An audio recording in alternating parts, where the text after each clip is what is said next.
안녕하세요. 자, 에스겔서 28장 보시겠습니다. 28장 1절에 보시면은요. 여호와의 말씀이 또 내게 임하여 가라사대 인자야 너는 두로 왕에게 이르기를. 누구한테요? 두로 왕. 우리가 26장 27장에서 두로에게 말씀을 하셨죠. 그렇다면 그 나라와 또 오늘 왕이라는 이 주제는 무엇 때문에 이렇게 나누어서 말씀하시는가에 대한 물음이 있을 것입니다. 그럼 성경에서 얘기하는 이런 역사적인 지명이나 어떤 개인적인 그 한 사람은 바로 우리에게 하나님께서 어떤 메시지를 주시고자 하는 것이 분명히 있을 겁니다. 그래서 여러분들이 그걸 잘 생각을 하면서 한번 따라와 보시기 바랍니다. 자, 2절에 보면 이렇게 말씀을 하시죠. 주 여호와의 말씀에 내 마음이 교만하여 말하기를. 어떻게 해요? 교만하다. 그러면 하나님께서 두로 왕이 교만하다라는 말씀이구나 하는 걸 우리가 느낄 수 있어요. 나는 신이라. 교만한 게 뭐예요? 스스로 자신을 신으로 높이는 거예요. 내가 하나님의 자리 곧 바다 중심에 앉았도다 하도다. 내 마음이 하나님 마음 같은 척할지라도 너는 사람이요 신이 아니거늘 내가 다니엘보다 지혜로워서 은밀한 것을 깨닫지 못할 것이 없다 하고 너의 지혜와 총명으로 재물을 얻었으며 금은을 곳간에 저축하였으며 내 큰 지혜와 장사함으로 재물을 더하고 그 재물로 인하여 내 마음을 교만하였도다. 주제는 교만이라는 거죠. 그런데 그 교만이 지금 하나님의 자리에 스스로를 앉혀놓고 모든 것들을 자기 스스로 다 통제하고 할 수 있다라고 생각하는 거예요.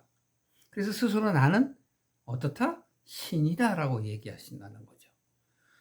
그리고 또 여기서 누구를 비유로 하나 들죠? 바로 다니엘을 두는 거란 말이에요. 다니엘도 포로로 그의 세 친구와 끌려갔던 그 한 지혜로운 자죠. 하나님의 지혜로 인하여 그가 믿음을 변치 아니하므로 오늘날 우리들에게 하나님의 보호하심에 대한 그 은혜를 우리에게 나타내시는 것이죠. 그런데 여기서 보세요. 다니엘보다 네가 더 지혜가 있느냐? 은밀한 것을 네가 다 깨달았느냐? 라고 말씀을 하시는 거예요. 우리는 아무리 우리가 하나님보다 더 나은 자리에 올라간다 한들 우리는 하나님의 피조물입니다. 따라서 우리는 하나님이 될 수 없는 거예요. 그 자리에 있을 수가 없는 거죠. 그래서 하나님께서는 교만하다. 그러면 우리가 지금 교만에 대해서 이야기를 해본다면 그렇습니다. 스스로 낮은 자의 자리에 있지 아니하고 높은 취한다는 것. 겉으로 외식이 강하다는 걸 강조하시는 거예요. 하나님께서는 왜 그 많은 비유를 놔두고도 왜 내가 신이라고 이야기하느냐라고 말씀을 하신다면 이는 하나님의 은혜 가운데 있는 피조물이면서도 하나님께 나아갈 생각을 전혀 하지 않는다는 거예요. 그래서 모두에도 제가 말씀을 드린 것처럼 어떤 나라나 어떤 지명이나 또 한 사람을 찝어서 얘기하는 것은 너희가 바로 그렇다라는 거예요. 그럼 여기서 누가? 내가 교만하지 아니한가 생각해 봐야 돼요. 우리는 이전 장에서 봤지만 두로는 경제적으로 부국을 이룬 나라란 말이에요. 그래서 많은 나라들이 두로와 통상하기를 원해요. 무역하기를 원한단 말이에요. 따라서 그들이 오늘날도 보면 우리의 정세가 있어서 한국이 지금 선진국 대열에 서게 되니까 많은 나라들이 한국과 교류하기를 원하는 것처럼 바로 그 당시에도 하나님께서는 두로를 향해 말씀을 하신다면 바로 그 당시에 말씀하신 것이 오늘에도 해당이 되지 않겠습니까? 오늘날 여러분들은 어디 가운데 살고 계세요? 여러분들의 마음속에 잘 풀리고 그럴 때 하나님이 보이십니까? 우리는 아마도 어려울 때 하나님이 보이지 자기 자신이 잘 나가고 세상적으로 크다라고 생각하면 스스로 자신을 신이라 라고 할 정도로의 그 교만함이 하늘을 찌른다. 그런 말씀을 하고 있는 것입니다. 그래서 6절, 5절 보세요. 내 큰 지혜와 장사함으로, 네 스스로가 지혜가 많다 생각하는 거예요. 또 부국해진 거죠. 장사함으로 재물을 더하고 그 재물을 인하여 내 마음이 교만해졌도다. 결국은 이 세상의 가치를 쫓다 보면 이 세상에 빠져서 자기 마음이 하나님을 잊어버리는 것. 교만은 뭐라고요? 하나님을 잊어버리는 것. 그것을 좀 더 풀면 하나님의 말씀을 관여치 않는 것, 개념치 않는 것. 그거 그냥 믿으라고 그래. 그래, 그럼 교회 갈게. 그래, 알았어. 그냥 그 마음이 세상에 푹 빠져갖고 어떤 사람이 조언을 한다 할지라도 듣지 아니하는 것, 그걸 바로 스스로 신이라 여기는 거라고 말씀하는 거예요. 그래서 6절에도 보면 그러므로 나 주와 여호와가 말하노라. 하나님께서 말씀하신대요. 그러면서도 이 앞에 꼭 그러시죠. 내 주 그러잖아요. 너는 나의 종이야. 그런 뜻이 아니라 너와 나의 관계는 각별하다는 뜻을 말씀하시는 거예요. 네 마음이 나의 마음과 같은 척했으나, 즉 하나님의 마음과 같은 척했으나, 그런즉 내가 외인 곧 열국의 강포한 자를 거느리고 와서 너를 치리니 그들이 칼을 빼어 내 지혜의 아름다운 것을 치며 내 영화를 더럽히며 또 너를 구덩이에 빠뜨려서 너로 바다 가운데 살육을 당한 자의 죽음같이 바다 중심에서 죽게 할지라. 어디에서? 바다 가운데서. 그러니까 제가 이전 장에도 말씀을 드렸죠. 바로 가이샤의 것은 가이샤에게로, 하나님의 것은 하나님에게로. 나의 영적 수준이 가이샤에게 가 있으면 결국은 나는 가이샤에게 가는 거예요. 그런데 내 마음이 하나님을 항상 사모하며 하늘나라를 소망하며 나의 정체성을 깨닫고 나는 하나님의 사람이며 하나님 나라에 결국은 돌아갈 것이다라는 목적하의 삶을 사는 사람은 결코 두로 같지 않다. 두로 왕과 같지 않다라고 말씀하십니다. 그런데 여기도 보십시오. 그런데 왜 두로 왕에게 이러한 징계를 베푸시냐? 돌아오라는 거예요. 돌이키라는 겁니다. 그럼 돌이키지 않아. 그렇게 되면 어떻게 해요? 바다 중심에서 죽게 될 것이다. 바다 중심이라는 건 세상 한가운데서 그걸 쫓다가 그냥 거기서 너는 육적인 상태로 끝을 맺게 된다는 것을 말씀하고 계시는 겁니다. 자, 9절 보십시오. 너를 살육하는 자 앞에서 내가 그래도 말하기를 변명하는 거죠. 내가 하나님이라 하겠느냐? 너는 치는 자의 수중에 사람뿐이요 신이 아니라. 그렇습니다. 하나님께서 돌아오시게 하고 싶은 자 중에 속해 있다는 것만 아니라도 감지덕져야 되는 거예요. 그러니까 여러분이나 저는 하나님께서 오래 참으시고 기다리시는 거예요. 그래서 내가 하나님께로 가지 못하고 내 마음이 항상 세상에 빠져서 바쁘고 그냥 그 삶을 헤어나오지 못하는 그 영혼의 불쌍함을 하나님은 지켜보고 계신다라는 거죠. 자, 10절 보십시오. 네가 외인의 손에서 죽기를 할례받지 아니하는 자의 죽음같이 하리니 내가 말하였습니다. 네, 이전에서 말씀드렸죠. 너희 이 두로라는 그 지방도 이스라엘 사람들의 할례하는 그런 습관이 있었다는 거예요. 세상에 관계되어 있는 하나의 법칙으로 법률로 여기는 게 아니고 하나의 관습처럼 여겨서 그렇게 했다는 거예요. 예를 들어서 이스라엘 사람들은 하나님의 은혜 가운데 하나님께서 8일 만에 할례를 하라고 하셔서 한 거예요. 이 사람들은 그런 거하고 상관이 없이 건강을 위해서 했는지 아니면 어떻게 돼서 했는지 관습이 되어버렸어요. 그런 바로 이게 뭐냐면 구별된 자에 속하지 못한다라는 의미를 하는 거예요. 여기서는 그런 말씀을 하시는 겁니다. 그래서 또 하나님께서 말씀을 하셔요. 누구한테? 에스겔한테 12절 이하에 말씀하십니다. 인자야, 두로 왕을 위하여 애가를 지어 그에게 이르기를 주 여호와의 말씀에 너는 완전한 인이었고 지혜가 충족하며 온전히 아름다웠도다. 하나님께서는 이스라엘 사람만 선택하신 게 아니에요. 이 두로에게도 하나님께서는 두로 그러면 그 많은 나라들과 교역을 하는 곳, 결국은 뭐예요? 많은 사람들을 구원받게 할 너애란 말이에요. 너를 통해서 내가 많은 사람들을 구원하시겠다라는 그 하나님의 계획을 지금 두로가 무너뜨리는 거죠. 그래서 이렇게 말씀을 하시는 거예요. 너는 완전한 인이었다. 그런 하나님의 사람이 될 수도 있었음을 얘기를 하는 겁니다. 내가 예적의 13절입니다. 하나님의 동산 에덴에 있어서 벌써 뭔 얘기죠? 에덴을 얘기하는 건 아담과 하와가 연상이 되죠? 그럼 무엇을 말씀하시려나 한번 보세요. 각종 보석, 곧 홍보석과 황보석과 금강석과 황옥과 홍만호와 창옥, 청보석과 남보석, 홍옥, 황금 모든 보석들을 다 이름을 불러내시죠. 단장하였습니다. 누구를? 너를. 기억나시죠, 하나님? 다른 비유로도 말씀하시네. 내가 너를 흙에서 건져내어 너를 내 신부로 삼고 어떻게 단장을 했더니 너는 나가서 외간 남자들을 불러들이고 나는 전혀 잊어버리고 살았다. 하나님이 남유다에 대해서도 그렇게 말씀을 하셨잖아요. 이스라엘에 대해서도 그렇게 말씀하셨죠. 왜 그러는 거예요? 두로는 이방인인데. 그러면 여러분 성경에서 나오는 유대인, 이방인 이런 의미는 무엇을 얘기하는 거예요?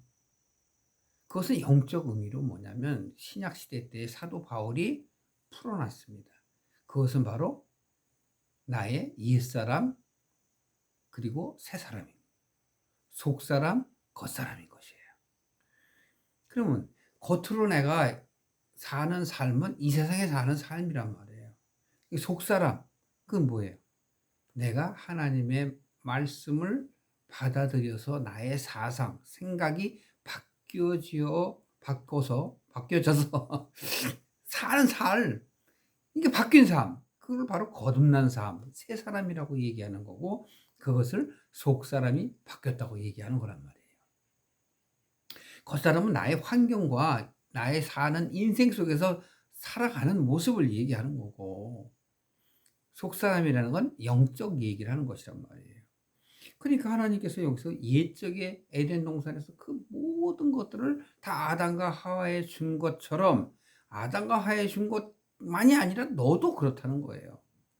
그래서 이렇게 그랬어요. 네가 지음을 받던 날에 너를 위하여 소고와 비파가 예비되었도다. 하나님이 기뻐하셨다는 거죠.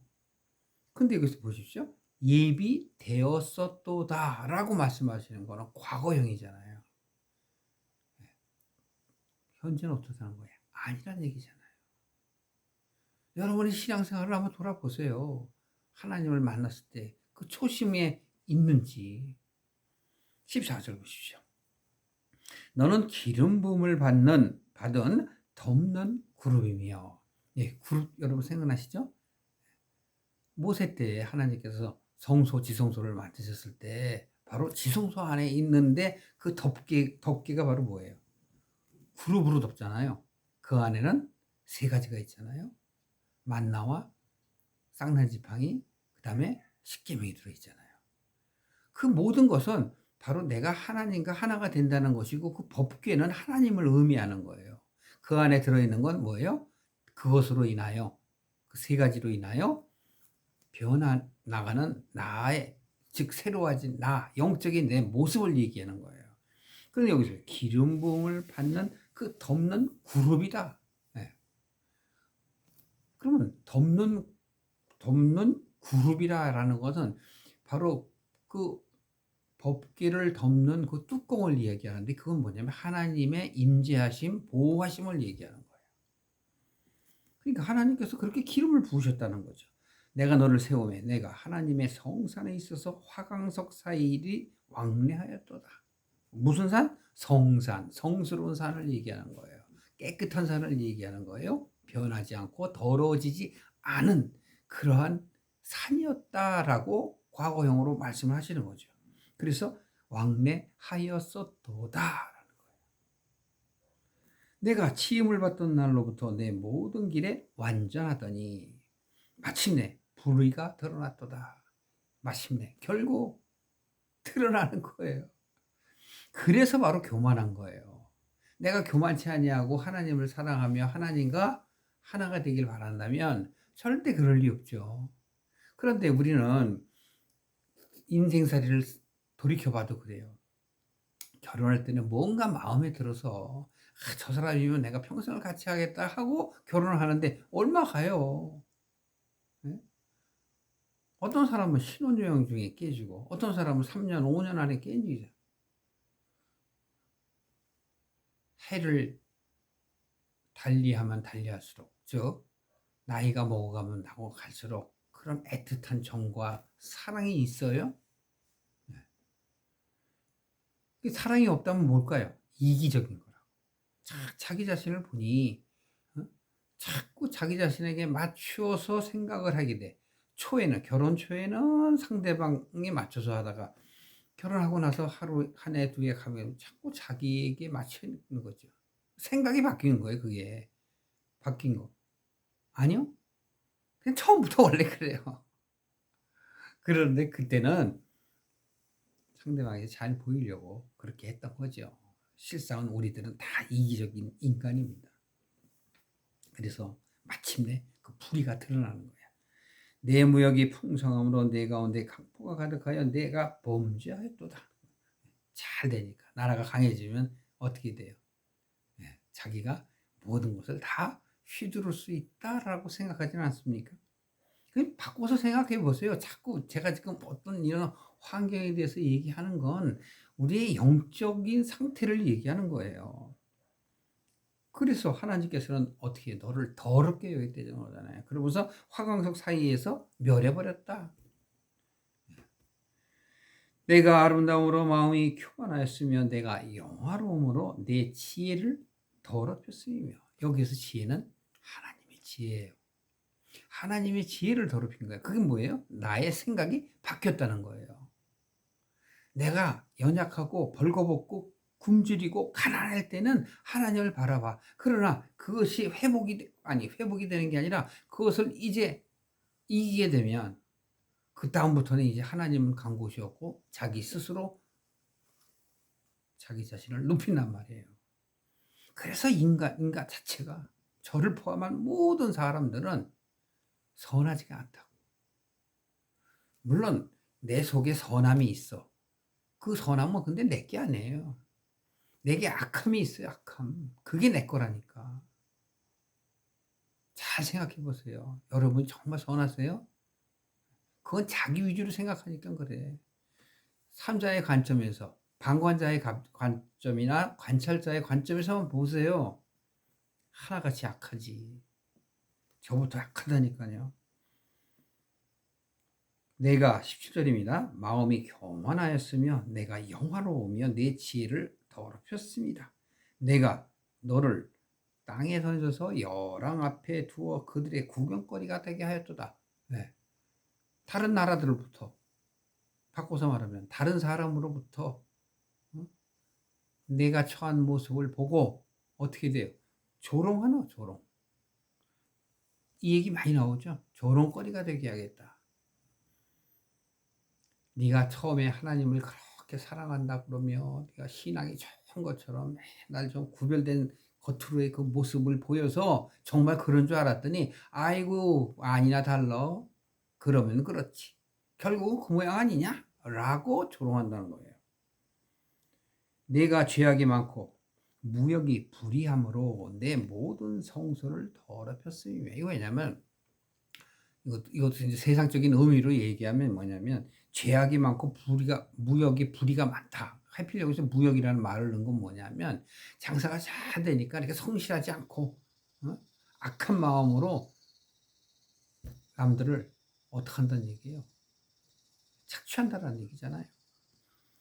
그러니까 근데 그걸 그렇게만 성경을 우리가 그렇게 보면 문제가 생겨요. 그건 자꾸 세상적으로 보게 되는 거죠. 그런 의미는 아니에요. 여기서 중요한 건 뭐냐면 내 모든 성소. 자기가 갖고 있는 게 뭔데? 여러분이 갖고 있는 성소가 뭐 그렇게 많아요? 하나님 뭐래? 모든 성소. 그러면 이 모든 성소라는 건 뭐냐면 내 안에 선과 악의 싸움 중에 선을 얘기하는 거예요. 여러 가지의 사상을 얘기하는 거야. 경제, 사회, 문화 할 거 없이 모든 면에 있어서 좋고 나쁨, 선과 악이 있지 않습니까? 그걸 잘 구별할 줄 알아야 되는 거예요. 근데 언제 구별할 수 있어요? 내 영이 맑아야만 구별해. 그래서 그걸 영분별이다 이렇게 표현하는 거야. 웬만하면 다 영분별이 없어요. 그러니까 세상의 흐름대로 가기 때문에 고뇌가 있는 거예요. 아픔이 있는 거예요. 만민 중에 너를 아는 자가 너로 인하여 다 놀랄 것이다. 내가 경계거리가 되고 내가 영원히 다시 잊지 못하리로다 하셨다. 하나님께서 에스겔을 통해서 두로 너는 앞으로 이렇게 될 것이다 라는 것이 이미 끝냈다라는 거예요. 역사적으로 증명이 다 된 사건이잖아요. 결국은 번창하던 국가가 무너져 버리고 뭐 한 2, 3천 명밖에 안 사는 그런 초노부로 전락됐단 말이에요. 그 다음에 이제 20절서부터는 24절까지는 시돈에 대해서, 곧 이웃에 대해서 얘기하죠. 근데 간단하게 뭐 25절까지, 24절까지 말씀하는데, 자, 여기서 시돈도 역시 마찬가지예요. 너와 같은 생각을 하는 자, 그들 또한 이렇다라고 하는 것을 짧게 설명을 하죠.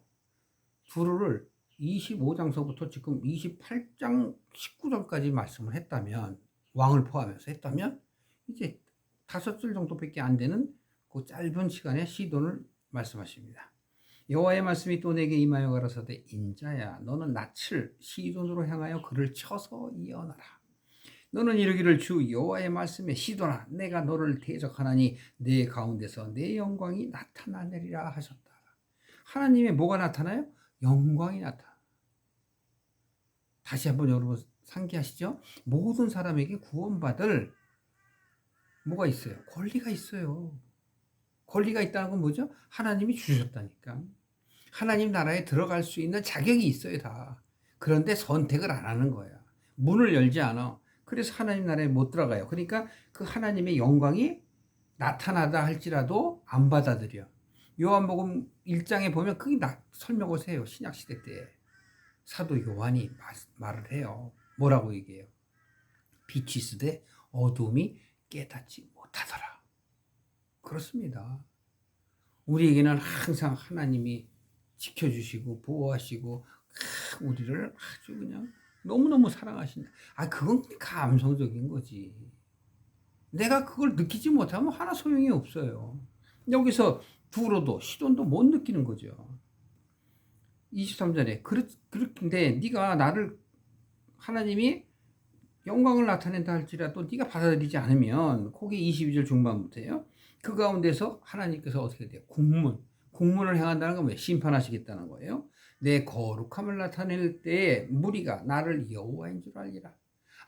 그랬었구나. 그때는 후회해봐야 소용이 없어. 내가 그에게 연병을 보내며 그의 거리에 피가 흐르게 하리니 사방에서 오는 칼에 상한 자가 그 가운데 엎드러질 것인즉 무리가 나를 여호와인 줄 알겠고 이스라엘 족속에게는 그 사면에서 그들을 멸시하는 자 중에 찌르는 가시와 아프게 하는 가시가 다시는 없으니 회복에 관한 얘기를 하시는 거예요. 여태 하나님께서는 아수르라든가 또는 바벨론이라든가 그 이웃 나라를 통해서 남유다와 이스라엘의 멸망을 이르게 하나님께서 가시잖아요. 근데 하나님께서 인도해서 가시는 건 아니에요. 그들이 가기 때문에 하나님의 그 대책, 하나님의 방법이 임하는 거죠. 근데 하나님께서는 그러시잖아요. 그 가시는 따가워 그러면서 되돌리는 거잖아요. 따가워 하고 되돌려야 되는데 안 따돌리고 또 와서 가시를 잡으면 미련한 거 아닙니까? 그들이 나를 주 여호와인 줄 알리라. 아프게 하는 건 뭐예요? 하나님이 당신을 여호와인 줄 알게 하시기 위해서라. 25절 나 주 여호와가 말하노라 내가 열방에 흩어져 있는 이스라엘 족속을 모으고 25절부터 26절은 이스라엘에 대한 얘기예요. 두 절로 압축을 해버립니다. 그들로 인하여 열국의 목전에서 나의 거룩함을 나타낼 때 그들이 곧 내 종 야곱에게 준 땅에 거할지라. 이게 지역으로 하나님이 말씀하셨지만 결국은 뭐예요? 야곱의 마음으로 돌아오리라. 그들이 그 가운데 평안히 거하여 집을 건축하며 포도원을 심고 그들의 사면에서 멸시하던 모든 자를 내가 국문할 때에 그들이 평안히 살며 나를 그 하나님 여호와인 줄 알리라. 네, 여기서 이제 마음의 느낌이 오면 할렐루야가 되는 거예요. 감사합니다. 나같이 정말 죽을 수밖에 없고 하나님의 징계를 받는 것조차 정말 감당하기 어렵습니다. 막 그런 마음이 들어야 되는 거예요. 그런데 하나님이 보십시오. 내가 너희들 가운데 거하시겠다잖아요. 평안히 거하시겠다. 그들이 그 가운데 평안히 거하겠다라는 것은 역으로 얘기하면 하나님이 너희와 함께 계시다는 거 아니에요. 바로 집을 건축하고 포도원을 심는다. 집이 뭐예요? 바로 하나님이 거하실 내 마음속이잖아요. 이렇게 이 말씀을 드리면 무슨 뜻인지 모르는 분들이 많아. 결국은 성경은 우리 마음에 대한 문제란 말이에요. 내 생각에 대한 문제예요. 그 내가 변하지 않으면 항상 나는 하나님의 집을 내 마음에 짓지 못하는 거예요. 우리에게 일용할 양식을 주옵시고 그러면 바깥에 내가 굶어 죽지 않게 해주세요라는 뜻이 아니고 이나 저나 이때나 저때나 항상 나는 하나님의 뜻과 멀리 이 세상에 빠져 살고 있는데 하나님의 말씀으로 나를 돌이켜서 날마다 하나님 앞에 나아갈 수 있도록 하나님 구원해 주세요라는 뜻이죠.